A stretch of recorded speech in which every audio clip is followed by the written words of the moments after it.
Yes, the men, how are we? It's Matt back with episode 6 of the Brentford series, and as you can see, we got promoted. It was never really in doubt. We were top of the league pretty much all of the season, apart from that little dip we had in October, and then we just went on this run all the way through. Completely smashed it. Um, I'm not going to waste too much time just talking about like who did what and like signings of the seasons and whatnot. Leighton actually got signing of the season, player of the season, I believe, went to Fosu. And yeah, there was all sorts of other awards won, like manager of the season, most goals scored, most points, etc., etc. But it's not hard to get out the championship when you've got a good team. It's sort of the work you put into building for the Premier League and how you're going to stay in the Premier League, and that's what we need to address here. It's the first day of the transfer window. I've already brought some people in, which might wind a few people up. If I just click on the inbox here, you see I've done a little bit of work off camera, and there's been a few outs as well. So 6 players have arrived, and I will talk about the guys more in depth. You saw 3 of these guys the other day. Callum Cisse came in from Tottenham.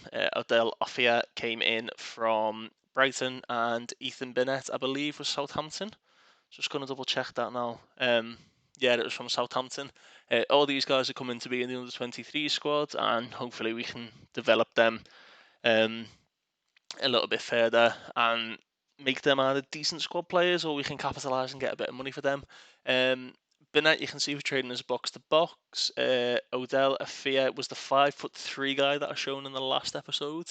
Um, we're actually training him to play right back, which might be a bit of a mad thing, but he's got good marking, tackling. He's actually got really good heading for a 5'3" player, but his jumping reach is terrible. He can cross the ball.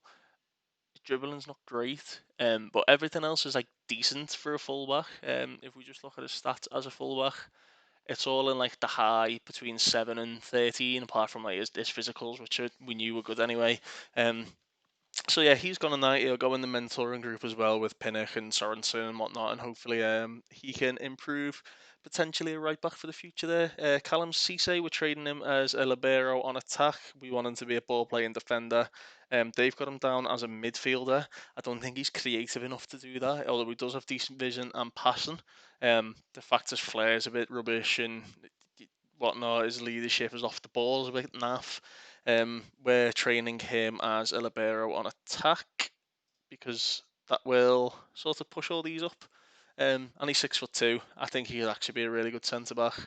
And yeah, so that's those guys. I've brought 3 players in so far, and in this video we're going to identify where we need cover, where we need backup, etc., etc.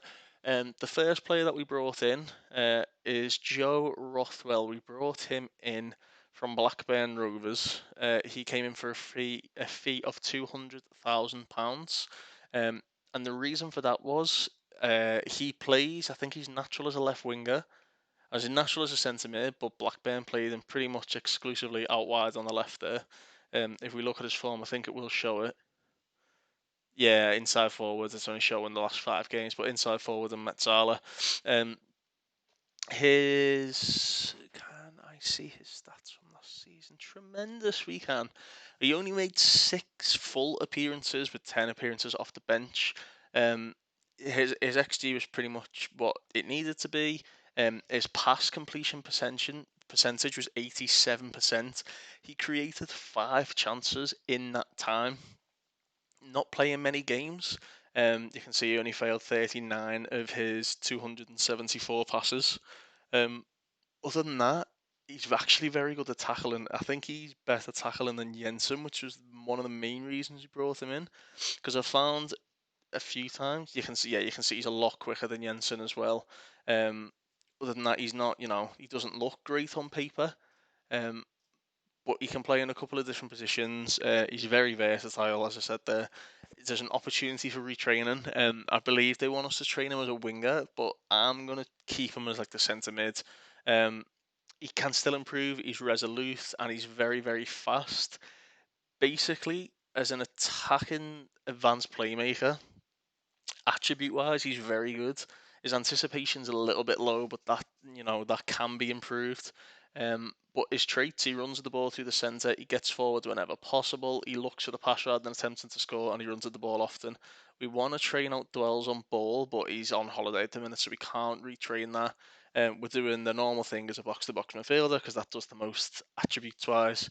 Um, yeah, I think as an impact sub, if we compare him with who we were using in rotation with Jensen, the first was Shandon Baptiste, um, who is a good player. Don't get me wrong, he is a good player. I would prefer Baptiste to sort of just like the central midfielder. If we highlight his advanced playmaker stats, advanced on attack. So if you do it this way, if you didn't know, it highlights sort of the key for that position. I believe the blue is the not so important ones, and the green is the most important. Dribbling, Rothwell is better. First touch is pretty much even. His passing is pretty much even. His technique is a lot more. He's very technical compared to Baptiste. Anticipation, as we knew, was lacking anyway. Composure's the same. Decisions aren't that good, but his flair's better. His off the ball's the same. Teamwork's a bit less. Vision's the same. As we know, very fast, very agile, very fit. And yeah, I think Joe Rothwell for £200,000, that's kind of the thing we want to do. We want these undervalued players. Playing for a decent Blackburn side as well. I think he can come in as an impact sub. He's going to be fine. He's probably going to play most of the cup games to give Jensen a bit of a rest. There was a period towards the end of last season where Jensen was knackered, so um, he'll provide good cover, which means we can probably then put Shandon Baptiste, if I can find him here.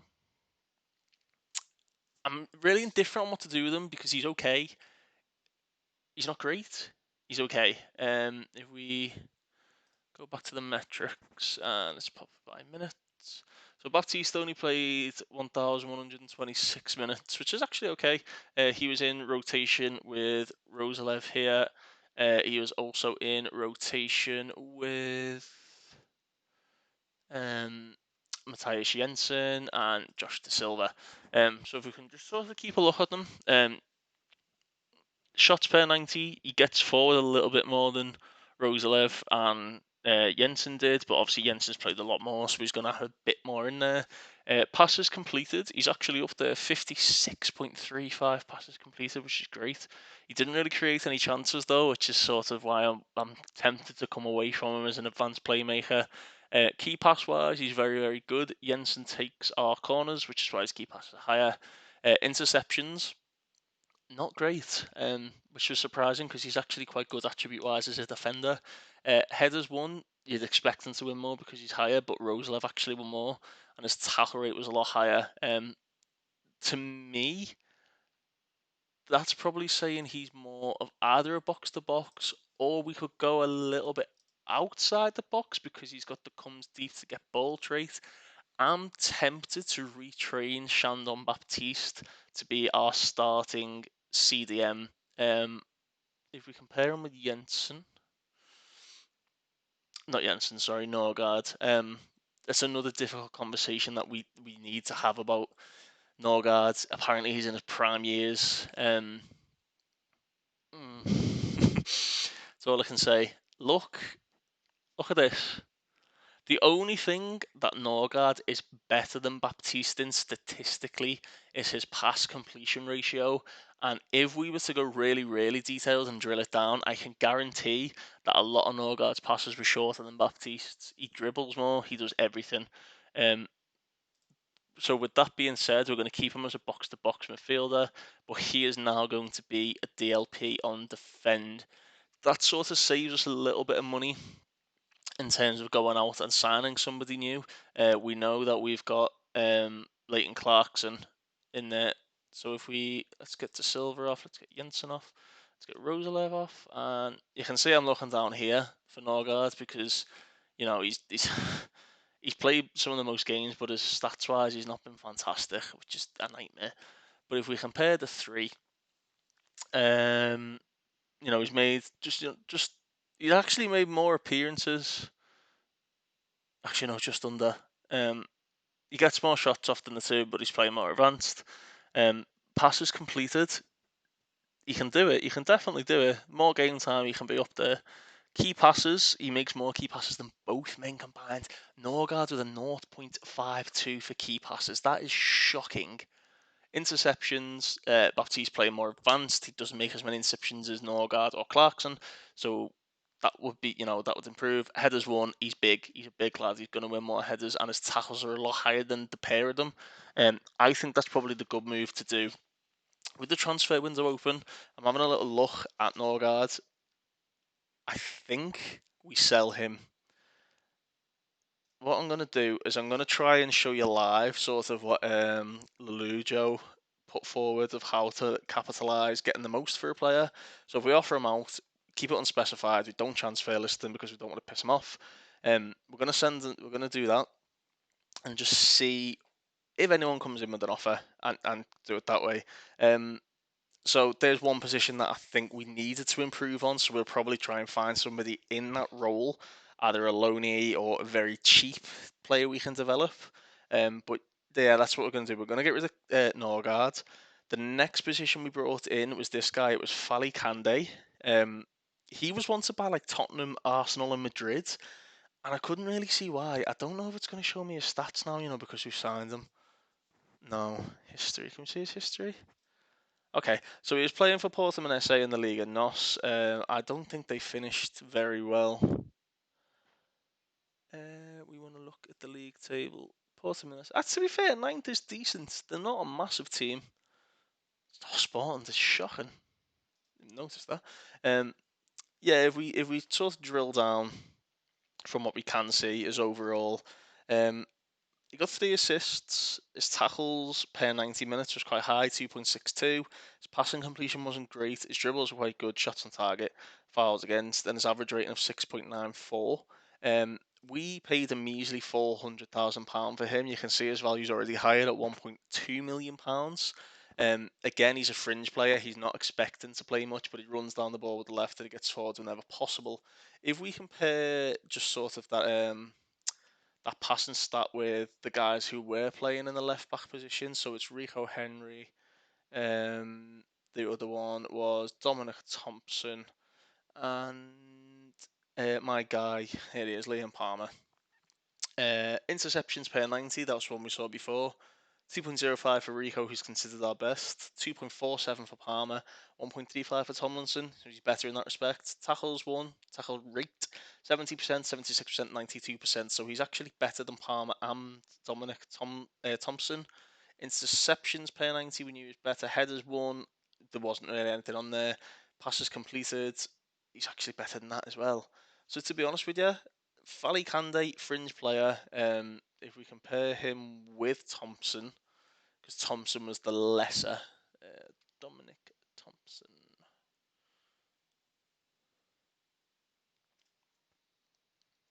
Position and role attributes. We highlight key role for defensive role on a fullback attack.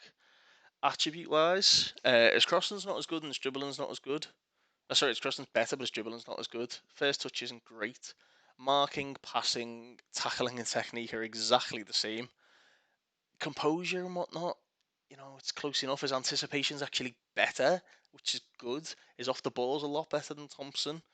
Positioning and teamwork and work rate are all better, and the physicals match as well. So that to me, considering he's going to be on £5,000 a week, he's Portuguese. It's a good nationality to have. Does he have any? He's got Guinea-Bissau. He could get some international caps for Guinea-Bissau if he decides to declare for them. He's not actually played for the Portuguese national team in any respect. So with that being said, Dominic Thompson, although he's okay and he's got a lot of potential in him, I'm going to do the same thing. We're going to offer him out and we're going to see how much we can get, because now we have our third choice left back in Fali Kande. Liam Palmer is going to be the backup right back and the backup left back. So that's how we're going to work that. Next signing, this might be a bit of a controversial one. We've signed a 28-year-old Czech Republic international called Michael Kremenchik. We got him from Club Brugge for £5 million. He had a very good season there. He had a very, very, very good season there. We can only see his stats from the competitions that we've got loaded, which is a bit of a nightmare. But we can see his Nation League stats and whatnot. But if we were to go just on his profile, we can sort of we can see on his history that he league wise he really performed. I think his XG was something like 8. Um, let's see if it'll show up in Scotland. I don't think it will do because now um he's also don't think he'll show up in the scouted tab. But let's do striker and conditions. Will he show up? General nationality. Oh, we can do nation of birth. That's fine. Belgium. No, he's not going to show up. So I need to do these signings on camera rather than off camera. But this is a save I'm really getting into, so um, I can't really put it down. It's a bit of a strange one. But if we compare him with Marcus Forss, was the guy who was, I want to say, our best striker last season. You can see he's been rewarded with a shiny new contract at 22k. Again, we can't see this. We can't see this. Report-wise, he's fairly determined. He's versatile because he can play out wide as well. He's physical. He's very physical. He's good in the air. He's got good finishing, decent Premier League player, and he's got plenty of international experience. If we just go back to his overview, you can see 16 finishing, 16 heading, 16 off the ball, 14 decisions, 15 determination. He's got good strength. He's 6'2". He's very quick. He's 14 acceleration and 14 pace, which again, the average sort of in the Premier League and the Championship is around 14, 15. So we have to take that next step up. So he's actually attribute wise better than Force, but not as good as Tony. Shoots with power, argues with officials, and winds up opponents. So he's a bit of a snide as well as being a fairly determined professional. I'm quite happy with that, to be honest. So we could potentially play him on the wing if we ever needed to, whether there was injuries to Semedo or Kanyos or whatnot. I just think for £6 million, it, it was it was a bit daft turning him down. Let's just go back to Force. And if we look at the graph, Kremencic is just a big diamond. Literally, he could be the diamond. um, he's just got a bit of everything. He really has. Um, can I potentially see a scout report on him? Let's compare him with Tony now, because we need to have a look at that anyway.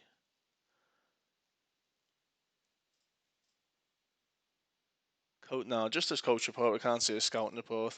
But again, if you look at this, dare I say he's actually better than Tony attribute wise? I don't know. I don't know. This is, this is the conversation we need to have. We obviously play a deep lying forward on attack as the main role, and you can see there's not much in it attribute wise at all. You could see from the graph that Ivan was more technical than Kremencic, which is fine. Um, his teamwork isn't as good Kremencic, so that kind of means he may have to play as a target man, so it gives us something a bit different. As I say, the whole point of the way we do this is like you don't have a set tactic. You work the tactic around the players rather than the players into the tactic. Um, Mental attributes are very good. He's actually better than Tony. And physically, they're pretty much of a muchness. Um, yeah, to be honest with you, I want to keep Force around because he's got a bit more potential. He's outperforming Tony. I'm tempted to offer Ivan Tony out. He's worth £11 million. I think we could probably get an excess of about 20 million for him. We signed him for 9 mil. Let's offer him out. Come on, let's offer him out. Other than that, I'm quite happy with the balance of the squad. Let's see what the assistance report is. I don't think we're going to bring Godos back, but we lack natural fitness apparently. Balance, anticipation, decisions, composure, determination. They're the mental DNA that we're trying to improve. But obviously, being in the championship, we couldn't sign the best players for that. Fitness, stamina, strength. We're sort of just trying to get around that with some of the players we signed. As you can see, I'm trying to keep an eye on physical players. Um, we're not great at finishing. We've just signed some of these better at finishing. The two strikers we've got. First touch. We play quite a high tempo, so they pass the ball off a bit quicker, which is okay. We need that because our creativity, our through balls are quite good. Um, yeah, we've got 28.5 million in the budget, so we need to basically improve the DNA of the squad. Um, yeah, we do. That's exactly what we need to do. We already know we're getting Guilherme Molina in. Um, on the outgoings, we actually sold one of the guys we brought in the January transfer window, which was William Remy. You can see if I highlight him here and here, we paid 325k and we sold him for 700k. So we've more than doubled our money on a player that played 6 times in total for the team, which is great. He was having a bit of a moan because we didn't play him in position, which is one of the promises. If we have a little look, 5 appearances, 6.95 average rating. He was actually a good signing. He was a good pickup, but we've shifted him on quite quickly, and we've doubled our money for him. It's kind of the business we're in. Um, Other than that, is there anyone else on the outs? A couple of release players, and then there's just the guys we brought in. Um, Looking at the squad, we do need to thin it as well as improve it. So everybody's back now. Nobody's out on loan. They shouldn't be anyway. No, doesn't look like it. No. So next port of call is to sort of thin it out. There's a few players of the under 23s here. Bidstrup, Lachlan Brook, Gordon, Shepherd, and whatnot, we'll probably end up loaning out. It's some of the other guys. If we just go back to the transfer history, that we're gonna capitalize on. We're going to make some money back. Vitaly Yanel left. I think if you watched the last video, he was worth like 3.4 million. He was in a relegation half season with Armenia Belfield. Actually played really well. He's now worth 13 million pounds. I don't want him. He doesn't fit. Um, he's another one who's going to get offered out, and we'll try and make some money back on him. The other one you probably already know is Brian Mbuemo. He didn't even really play well for Tenerife. He had one good month at the end of the season, which got him some 7 goals. But this is in the La Liga Smart Bank, and that's not a great league. If we click on Brentford, if we click on the Sky Bet Championship, is this where we want to look at it? Competition reputation. So La Liga Smart Bank, stop me when you see it. It is well down the rankings. 29th it is in the rankings, and the championship is 21st. So it's nowhere near the level, average wise and whatnot, on how the game sort of keeps it. So again, Brian and Buemo, they've got 7.75 million. I'm going to do an unspecified because we don't have an asking price for him.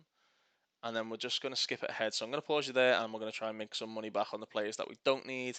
And once we've made that money, we're going to identify what we do need. Okay, so I've had to send Ethan Pinnock to talk to Ivan Toney and Christian Norgard because they made a bit of a fuss about me offering them out. Bielfield didn't want Yanelt, and Tenerife didn't want Mbuemo, so we're going to have to wait for them to come back, which I think is going to be the 1st of July or the 7th of July, because that's when the Premier League transfer window opens. That's when we should get them back. So Dominic Tomlinson, he's valued at 475k. The highest offer we have for him, total wise, is 500k. So what we're going to do is we accept the offers that are 500k. So 500, 500. I know it's after X amount of time, but you'll see this method to the madness here. And they're all Premier League teams as well. So I think we can probably sponge them a little bit, you know.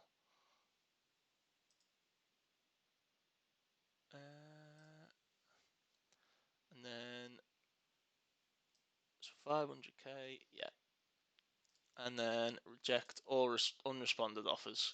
So we know that 500k, we turned down Fulham. We might get a bit funny about that because that was his preferred destination. We know we're going to get at least 500k for him. So now what we're going to do, we're going to offer him out. We're going to offer him out for a little bit more than 500k, let's say 750k, and we're going to lock that in. We don't want teams coming back a wage contribution, so you add it, remove and exclude, and then percentage of next sale. We're just going to keep it quite low. We're going to keep it at 10%. We're not going to lock it in, and then we're going to offer them back out. And that's what you do. You then see if any other offers come in. Even Tony's got offers. 11 million upfront from Norwich, who I don't think got promoted, you know. League table. They did. So Norwich won Ivan Tony. Okay, we know they're offering 11 million up front. Who does he rather? He's unsure about either, but he can be persuaded. So we accept that. 11 million pounds. We reject Newcastle's offer. Now we're going to bump that up to 15 million. So Ivan Tony offer to clubs 15 million pounds. We're going to lock that in, and we're going to get rid of the wage contribution. I do this anyway, even if people haven't done it, because that's when teams start amending the deal, and then you just pray that they don't amend it any further. So yeah, we skip ahead, and then we're going to see, is anyone else going to come back?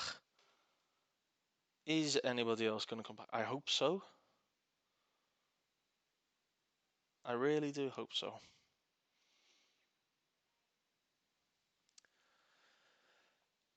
Nothing yet, nothing yet, nothing yet. Squad registration, we'll just do a quick auto select on that. Just get the new lads in. And we continue again. So there's method to it. I tend to do it quite early on in the transfer window. I know teams tend to list people later on, or things could happen and there could be a bit of kickoff, but I'm happy to get these players out the way nice and early. Go away, Eddie Howe, you absolute myth. Yeah, I'm happy to get things out the way early because then it gives me chances to identify. We sort of know roughly what we're after to replace Tony. I feel like we have replaced him, and then Force is going to be the backup in rotation. There's potential there then to either promote from within if we've got a young striker who can play, or there's potential to go out and get a young striker for pittance, and that's the aim of the game. Sometimes as well, depending on if I feel mentally they can improve the DNA of the team, I'll have a little look at the loan options and maybe try and bring like a off the top of my head, Mario Mandzukic is always available early on in this game for pretty much buttons, and his mental attributes are fantastic. So that's another option we could go down: Premier League experience, etc., etc. But we just don't know yet. I'm keen to keep the age under sort of an average of about like 26, sort of players in their prime. We kind of want to keep it under that. But yeah, we're gonna have a little skip ahead, and we're gonna see if we've got any more offers coming in for Tony et al. Right, so we've not had any offers for Tony and Thompson. Um, what we've done is we've lowered the values a little bit. Christian Norgard has had no offers at all, so they're talking about transfer listing him. What we're going to do then is if we offer him off for 5 mil. Let's see, we're gonna pretend we'll take less than what we actually want for him. We don't. We want more. I think we can push 10 for Norgard. So yeah, we're going to offer him out a little bit lower. We're not going to transfer list him because we don't want to piss him off too much, because that can disrupt your squad harmony. And I think he was one of the vice captains off the top of my head. Yeah, we're just going to drop it a little bit, and we're going to skip ahead again. Leeds have been sniffing around, and there's clubs back in Denmark that were sort of sniffing around them. Yeah, it's a bit of the long haul, bit of the long run, which is why I like doing this pretty early on, getting rid of the guys who, statistically haven't performed. Normally, I'll give them another season if I'm in the same division, but because we're going up a division and they've not performed well within not a lesser setting. I mean, it is to an extent, but the Championship's probably harder than the Premier League, best league in the world, isn't it? um, but they've not performed at the level I'd expect them to in the Championship, so I'm not confident they will in the Premier League. So everyone's entitled to a bad season, but because of this, we're gonna try and shift them out a little bit earlier on, and see if we can capitalise on the money. So it looks like we're struggling to get any more offers in for Tony and Thompson. I think the issue is that the Premier League transfer window's not open yet, so we're only getting offers from like Championship clubs. Let's drop that to 13, lock it in, and wage contribution will go. We're gonna lock that on in. Oh, Dominic.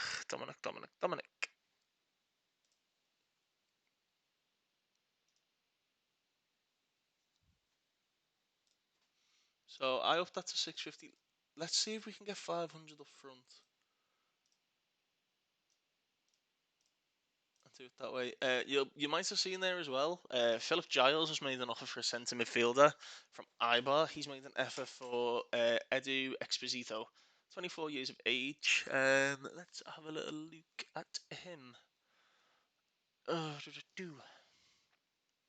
Deep line playmaker on defence who dictates the tempo. Ibar finished bottom. They finished 20th in La Liga. Okay, so we'll go to this. You can see there he got the most assists. Edu Exposito. So yeah, the next year 3.48. Now that's interesting. Is he a free kick taker? He is. Can he take penalties? 12. Okay. Exposito.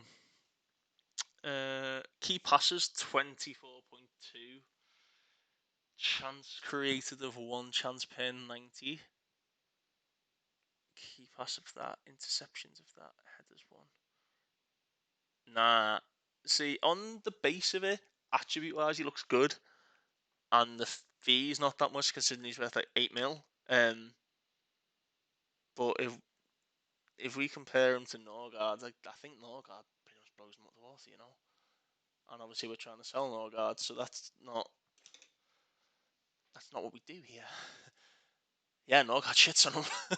So we withdraw that. I'm sorry, Phil. I know you're good as a director of football, but I have found a player in the Championship for £200,000 who was transfer listed, who statistically is better than your guy from Ibar. So I'm going to go with Joe Rothwell. Thank you very much. It could be a long video, this, guys. We've got June and potentially all of July to go through, unless I'm happy with what we've done. So once again, we'll see you again in a couple of days. It won't be a few days, it'll be now. We have been given a £500,000 upfront offer for Dominic Thompson. So we accept that. We move, then we go to Dominic Thompson, we go to transfers, we go to transfer offer, and we reject the Burnley one. We reject. West Bromwich Albion, we reject. Southampton, we reject. Newcastle United, we reject. And then we're left with the Aston Villa one. So now we know we can get £500,000 up front. So now we're going to push the boat a little bit. We're going to go 700,000. We're going to lock you in. We are then going to take the wage contribution out and we're going to offer them out again. And then we're going to see if anyone will offer us £700,000 for our third choice left back. So we had to bite the bullet with Christian Norgard and transfer list him because no one was offering. Almeria are asking for 4 mil. Let's just push it up to 4.5. See, they won't even accept 4.5 mil. But we know we can get 4 mil for him. So if we take this off, we're going to offer him out for 4 mil, right? And we're going to see if we can push it from there. Fee is that. Wage contribution is going to be taken off. See if we can get Ibar interested in him and push him up value wise. Ivan Tony as well. No one else is nibbling I've upped it to 12 mil. So it's literally £1 million more than what Norwich offered. Um, if we don't get another offer in for him, I'm tempted to reject the deal and keep him around for another season. I'm potentially loan Force out, although Force is statistically the better player. I don't know. It's a bit of a strange one. I do like Tony, but he doesn't do what you'd expect him to do. I can see there's another offer in transfers there. Who are you going to be for? So again, Almira have come back in for 4 million for Norgard, so we accept that. We're going to see if anyone else wants him. I don't believe they do. Just Almeria. Let's offer him out for 4.8 million. Let's see if anyone else nibbles. He's already transfer listed, so it doesn't really matter. Hopefully, somebody else is interested in him. I'm not really happy with £4 million for him, but that being said, we've got two players there who are definitely readily available to come in and perform a little bit better statistically on average. Um, I don't know. It's hard. What I will say though, if we do only get £4 million for him, and that leaves us with Baptiste and Clarkson, I'm definitely going to look to reinvest in a new DLP on defend, and we'll look at sort of how we're going to work that one out together. Because that's the point of the series. I'm showing you a different way to play Football Manager, a way that potentially reflects real life in a more accurate way than having a scout with an attribute of 20 in both, judging player potential and ability, and sort of just trusting his judgment. You need to use your own judgment, which I believe a lot of clubs do. They've got data, they've got statistics, they've got all sorts of things which they look out for, and that's what we need to look out for. So yeah, to be honest with you, I don't think we're going to get any more than 4 mil. There might be a last minute offer from somebody for maybe 4.5, but I don't really see it happening. So I think we definitely need to identify um, a new DLP. You can see how slow this is going. Processing wise, the computer's actually really good. It's just because there's so many leagues loaded, and obviously I'm using the recording software. It's just one laptop or one processor, so it does take a little bit of time, which is why we pause in between, and you just not got me waffling on. So yeah, we're gonna pause now, and then I'm gonna identify what we want in a new DLP. So we've got a bit of news, lads. Ivan Toney rejected Norwich. Yeah, he didn't want to go there. I can't don't blame him. We finished above them. We probably offered him more money than Norwich could afford as well. So we know we can get 11 mil. So what we're going to do is we're going to offer him 11 mil because Newcastle are sniffing around him as well. Um, Wage contribution is going to go £11 million and offer to clubs. Oddly enough, his morale is actually still quite good. I think it is actually set to quite good. There you go, quite good. Okay. So yeah, what we need, what we've identified is that if Norgard is to go out, then we're going to have to identify a new DLP. So what I'm going to do, we're going to compare the stats. So Clarkson is comfortably the best DLP statistically, and Norgard is the next best. So what do we want? We want a DLP who can complete passes. So passes completed by 90. So I'm just writing this down. We need that to be above 60 and potentially above 68. We want chances created, so that's not massive because they're playing DLP. They tend to be like the pre-assist. We're going to leave that blank for now, but we're going to come back to it. Key passes per 90 needs to be above 0.52. So we want it to be greater than 0.52. Interceptions per 90 is greater than 1.20, and tackle completion. Tackle rate is higher than 75%. So that's just sort of like the base stats of it, which means whoever this guy is, that we can identify someone like that, then he's going to be better than Norgard, not potentially better than Clarkson, but he could be. We're going to do the player search first before we do the scouting. So we've got it set to. Is this just on player search? There you go. Yeah, it's just taking its time. Yeah, we've got it set to players who are likely to get a work permit or players who don't require a work permit. That's going to load up an awful lot of players. I can see Emerson Boyson. Go ahead. Vedran Chorley, Michael Dawson, Matt Ritchie, no chance. But anyway, so just to digress, yeah, work permit required, no. Work permit is likely.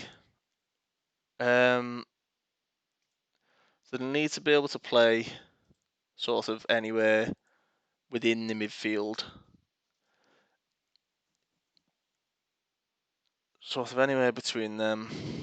And then we want to add the conditions for what we've just written down. So we had down passes completed per 90 minutes.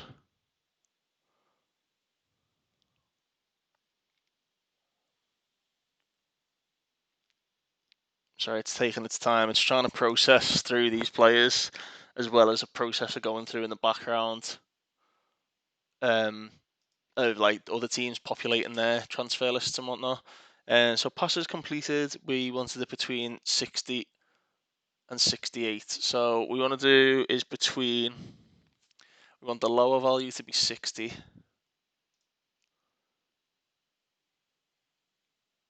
So between 60 and 100, just baseline, we'll see how many that brings back. Just doing on the one.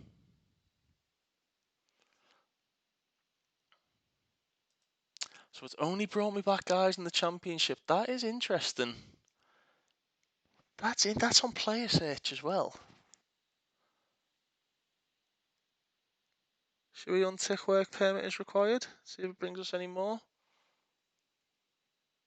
Actually brings us less. What are we untick work permit likely?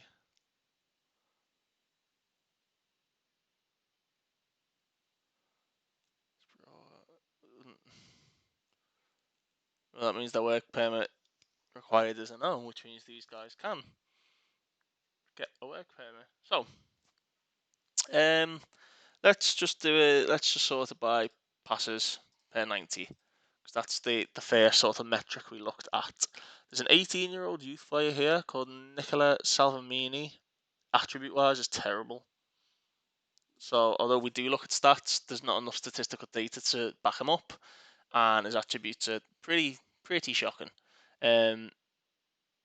Next up, we're going to look between O'Reilly, Leitner, and Janino Bacuna. Potentially Mazzone as well, but again, attribute-wise, he's not great. You can see Leitner there is listed at 1.5 million.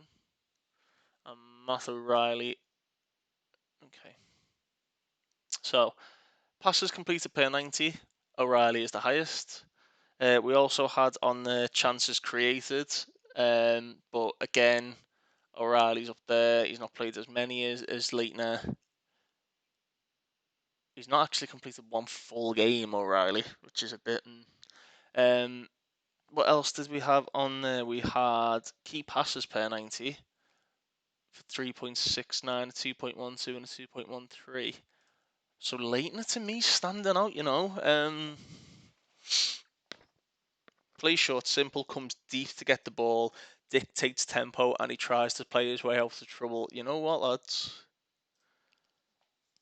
His positioning, teamwork, tackling isn't great. But if we compare him with Leighton, so we're just going to look base attribute-wise. Highlight key attributes for midfield roles, DLP on defend. So Moritz Leitner, first touch the same, passing is better, his tackling is not as good, but we expected that because Clarkson is massively outperforming that. Technically, Leitner is very, very, very good. Um, Anticipation is better, his composure is better, their decisions are the same. Determination's a bit less, but the game is saying that that's not necessarily that valuable on the LP. So okay, his positioning and teamwork are better. His vision's a lot better. His work rate's not as good. And physically, they're pretty much of a muchness. Stats wise, key passes per 90. Modest Leighton is a lot higher, but I'm assuming he played higher up the pitch for Norwich because they do play a 4-2-3-1. Pass completion ratio is a little lower. Again, he plays a bit higher at the pitch, so there's more chance of him losing the ball. Shots on target, I'm assuming he didn't have a shot on target, or we just don't have that statistical data yet. Tackles 1 per 90 is pretty close. Tackle completion ratio is not the best, but he actually covers more ground and has got a higher average rating. Let's just go back to their overview. He only made one full appearance, and you can see that they're very different players. Report-wise, we don't have a report. We're going to get a scout report on Moritz Leitner, and then we're going to go and we're going to do it again, but this time we're going to do it on the scouted tab. So this is all players that the scouts have already looked at. There's 200. There's a bit more on there. Again, we're going to look across the entire midfield. I know it's a long video, guys, but please bear with me. I'm really enjoying the content. Hopefully, you guys are too. So again, stats chalkboard. First one we wanted to look at was passes completed per 90.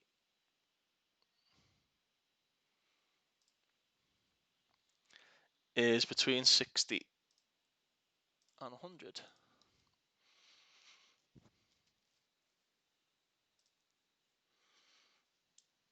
That is going to bring us back 3 players. So if we get rid of the work permit chance, is that going to bring us back any more? It's not. If we get rid of the work permit required, is that going to bring us any more? No, it's not. So if we get rid of this, because this only really shows the natural players, is it going to bring us any more? It's not. So the only players in terms of like passes completed is these guys.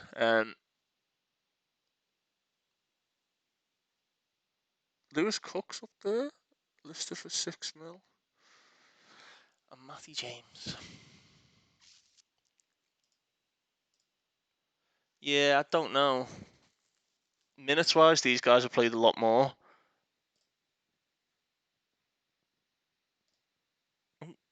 Bournemouth. We wanted Lewis Cook. So runs with the ball, comes deep and plays 1-2. We don't really want him running with the ball. Is it DLP defend? But let's compare him with Leighton. Big matches, he likes big matches. He's very consistent, he's athletic, he matches the philosophy, he's very resolute, got very good vision, and he's very versatile. He can play across the midfield positions and roles, he can play advance, he can play deep. Key passes per 90 is higher than Leighton Clarkson. Pass completion ratio is close. Shots on target is identical. Don't know why it's showing Clarkson as the winner there. Tackles 1 per 90. Again, we know Leighton outperforms in that, so he's going to. Distance covered is a lot more, and his average rating's 0.10 higher. Overview wise, again, you can see what I'm saying about Clarkson overperforming because defensive wise, they're pretty much the same. If we're looking at the season stats, he's scored more goals, he's got more assists. Attribute wise, if we highlight for a DLP on defend, 14 to 15, 15 to 14, 14 to 16, 13 to 12. Mentally, Lewis Cook's better than Clarkson. And physically, he's also better. Let's ask the agent. They want £6.25 million for him.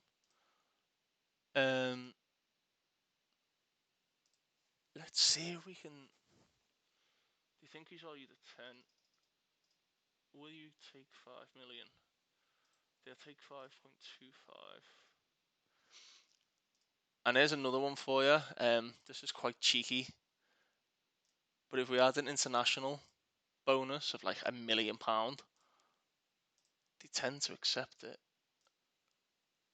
1.2. Let's just remove that and see if they'll just take a flat 5.2. 5.5. 5.7. No, they want 6.25. To be fair, I think he's undervalued. He's listed. He's better than Clarkson. He's a lot better than Norgard. We didn't even need to look at the stats of that because we could see he comparatively was on par, if not better than Leighton Clarkson. And we know that Clarkson was far and away better than Christian Norgard. So Lewis Cook might be the one. Newcastle comes straight in with 11 mil for Tony. So we accept it. Is anyone else interested in him? Just Newcastle.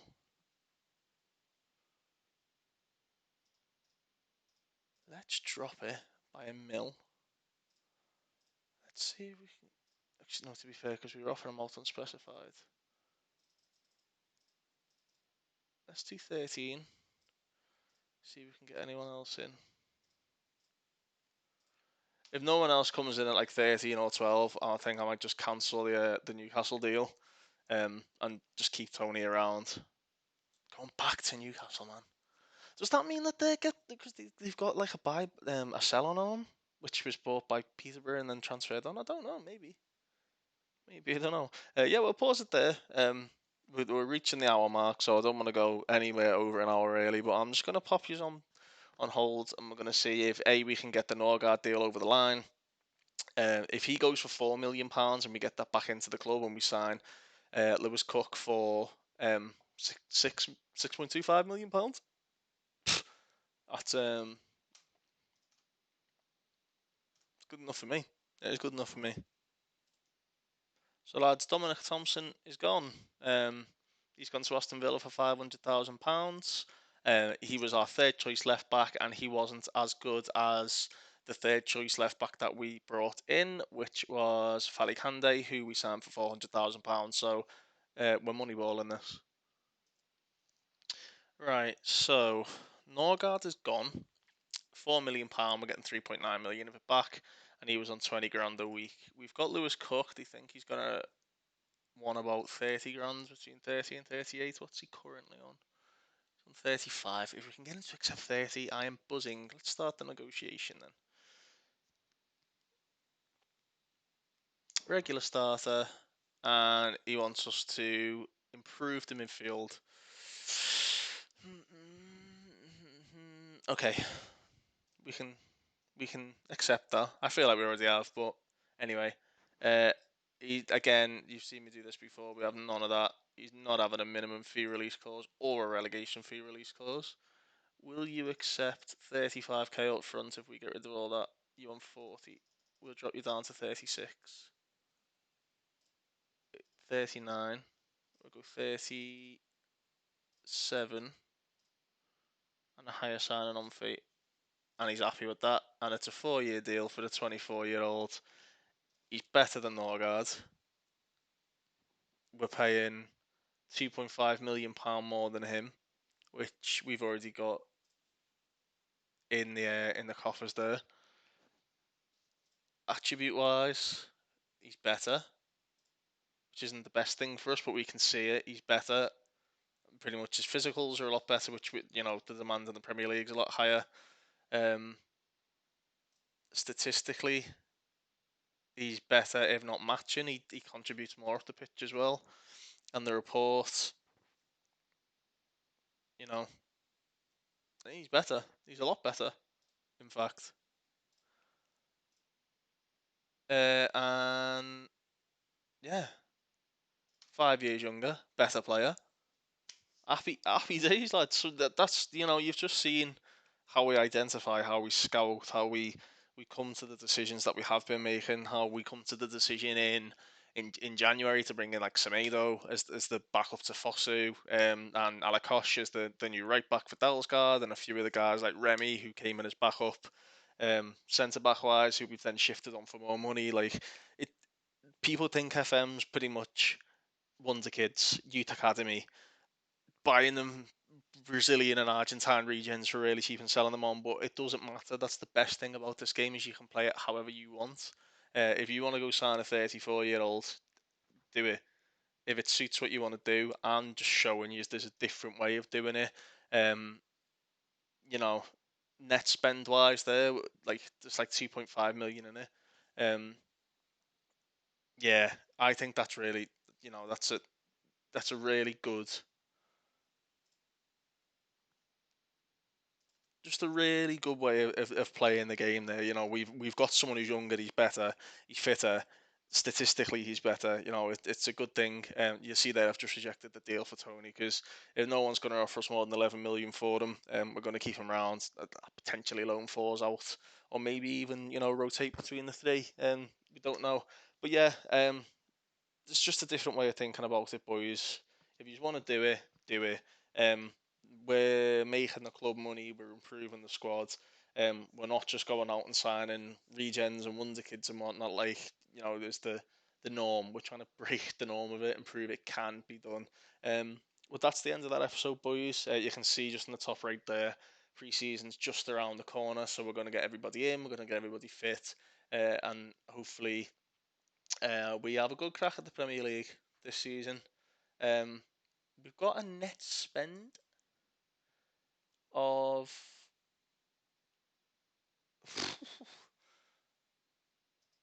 23.68 million.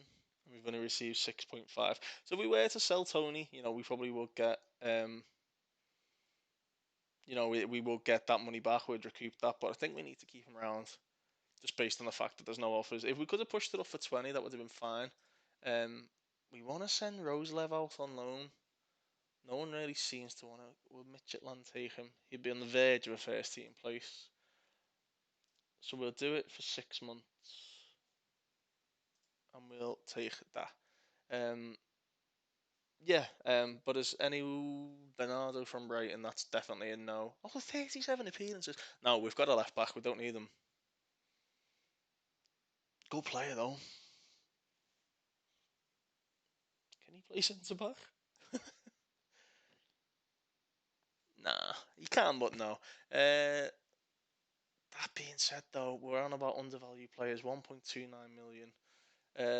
We will play him centre back. Let's just compare him quickly with who's our ball player? It's Sorensen.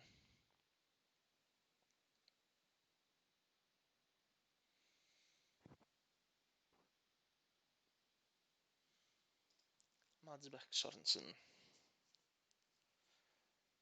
Quite similar. Bernardo's quicker, a bit more technical because he's naturally a left back. Highlight key attributes for defensive role, ball playing defender on defend. 11-11. 10-12, but he's 6'4" compared to 6'1". 12, 12, 13, 15 tackling, 14 aggression, 14 anticipation, 14. There's 12 concentration, decisions wise, positioning's quite good, his vision's not the best. Jumping reach is still quite good, his pace is better, we play a high line, statistic. This is interesting. Tackle completion ratio is like 10% less. Distance covered, average rating's close. His assist and his key passes internationally counts towards the squad registration rule. He's an awkward social group fit, but he likes his big matches. He's determined. He matches the philosophies. He's versatile. He can play in that left back position, which means we could potentially take. I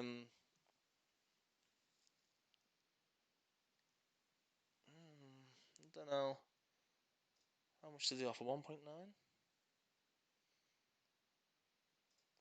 1.9 rising to 2.8. What have they listed him for? 2.8.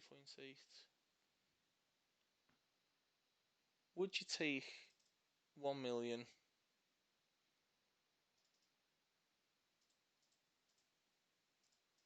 rising to 2.5? 1 million rising to 3.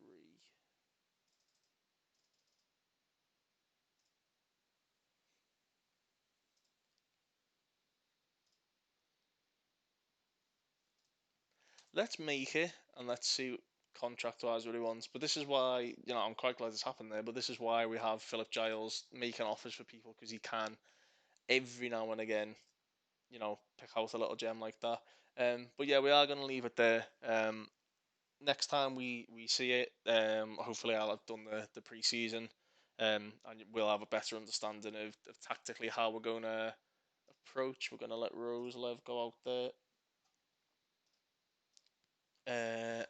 Let's just see what he wants. He wants to be a regular starter. That's not going to happen. We'll offer you a squad player. We're not going to do that because we're going to play you centre back. And we're not going to do that. We're just going to lock that in. Add a promise that we'll let you treat us as a stepping stone. He doesn't want that.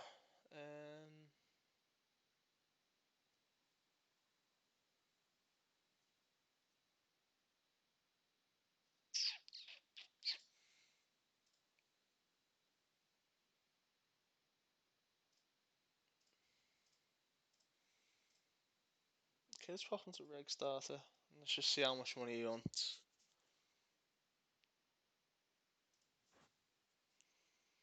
28k.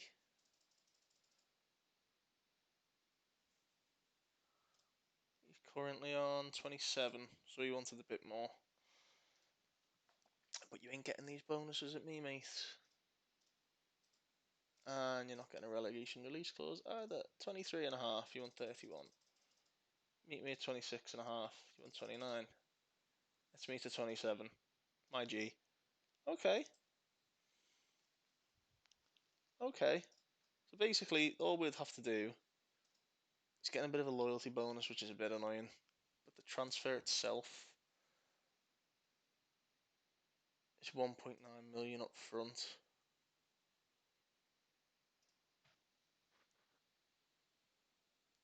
So it's potentially a little bit more than what they wanted.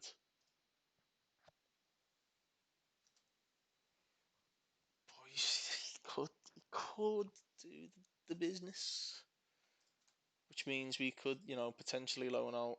If we look at the squad depth and the team report, he can cover left back as well, which is good because Henry's quite injury prone. We have just got it like a backup left back in Fally Cande's down there. We've got Liam Palmer as well, he can play both. Josh De Silva's not going to play left back, so it's not that. We've got Pinnock, who's on 15 grand a week. We've got Lovato, who's there's loans going around. We're not going to take the option up on him. Sorensen, and then they're saying the next best defenders are De Silva, Charlie Good. We'll probably get rid of. Yanelt's going to go. Javenia's going to go. Van der Gaag, we're going to keep around because you can see he's developing nicely. And Zachary Diallo, he's just the backup option really. He's sort of to keep the DNA going. Squad player. We go to his happiness. You're going to be a fringe player, mate. Okay, I think Bernardo, this snuck in at the end there, Philip Giles, but I think that could be a good little signing for £2 million up front. Yeah, I'm happy with that. Okay, right, I am actually going to leave it there. But yeah, hopefully we'll see you in the pre-season. Thanks, everyone.